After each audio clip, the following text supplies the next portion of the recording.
Yo, what's up? Ako si Yolob ng Dr. Juice at nandito tayo sa may Hippers Bar Marikina at may kasama na akong girl. Ito na ang favorite content nyo. Papakilala ko muna, what's your name? Anela.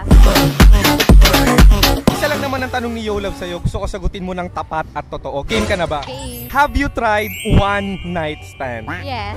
Ang bilis, diba? Hindi hipokrita. Totoo lang. Ang dumi mo. Charot.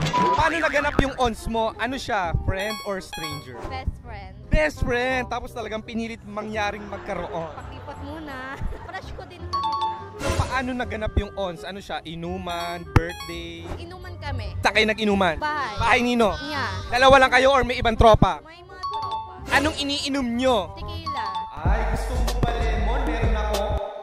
Tequila. Tequila? Diba? Siyempre, ang tequila, alam naman natin pag iniinom yan, nakakapag-init ng katawan. Yeah. Nakailang bote ng tequila? 2, 3. 2 to 3 bote ng tequila ang lakas. So, hanggang anong oras inabot ang inuman sa bahay nila? Madaling araw. So, nung magmamadaling araw na, mauubos na ang 2 to 3 bottle of tequila, ano nang sumunod na mga eksena? Di ba lasing na, tapos yung isa gusto na akong iuwi. Kaso sabi ng best friend ko, dito ka na matulog. Inarbor ka, mga best friend ang nanalo. Kasi kilala naman ako sa bahay nila eh. In short, naiwan kayong dalawang mag-best friend sa bahay nila, tama ba? Oo. Kwento mo naman sa amin ano nangyari sa loob ng bahay nila. Pumasok kami sa kwarto. Kwarto niya, Yeah. nilak ba ang pinto? Oo, kasi matutulog na daw. Nilak, ganun. Pagpasok ng kwarto, anong unang ginawa mo? Nag-hotbath. Kasi ang init sa katawan ng tequila. Para fresh, tanggalan lagkit, para pagka nilingkisan, fresh, malinis. So siya ba, nag-hotbath din ba siya? Oo, nag-hotbath siya. Pagkatapos mo siya naman. Oo. Okay, so nung tapos ka na, humiga ka na sa kama. Tapos siya nag-hotbath. Pagtapos siya mag-hotbath, sumunod na siya sa kama, humiga rin. Kumain muna siya eh. Nagluto siya ng pansit canton. Ay, pansit canton. Kinain niya yung pansit canton, tapos pagkatapos yung pansit canton mo naman. Ano nang mga sumunod na kaganapan? Kwento mo sa amin. Yung kamay niya malikot. Malikot yung kamay, dapat paluin. Lumilingkis parang sawa. Yeah. Anong parte ng katawan ang unang hinawakan? Dito. Pagkatapos ng bewang, anong sumunod na parte ng katawan ng hinahawakan? Then, Cocomelon. ayun na, nag-init na. Gubaran. Anong unang ginubad sa'yo? Pangitaas. So meron ka pang branon. Oo. O eto na, nung ginubad na, nagjubad din siya. Oo. Totally wala ng damit. Yeah. Ano nang mga sumunod na kaganapan? Kwento mo na sa amin. Ayun, nangyari na.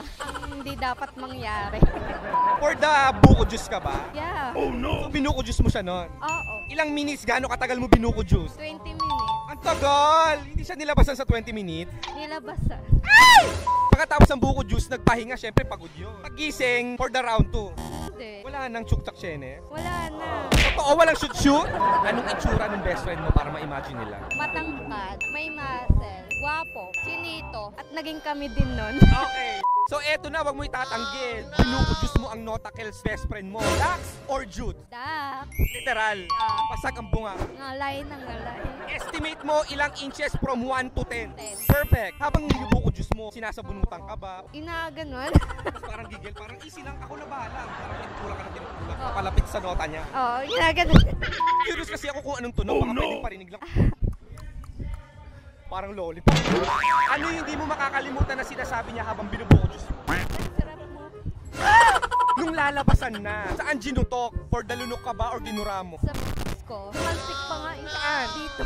Sa pisngi! Paano mo pinunasa? Pumunta ka ba CR or tuwalya? Tissue. Prepared, may tissue. Walang alcohol. Meron. Tissue and alcohol, matic F4. Anong message mo kay best friend na nabuko juice mo? Mag-ingat ka lagi. Anong next time? Wala na. May jowa na yun eh. Ayun, magaganda, hindi naninira ng relasyon. Yung iba kasi kahit may jowa na, pinipilit pa rin, di ba? Oo. Makaisa. Ganyan dapat yung tularan.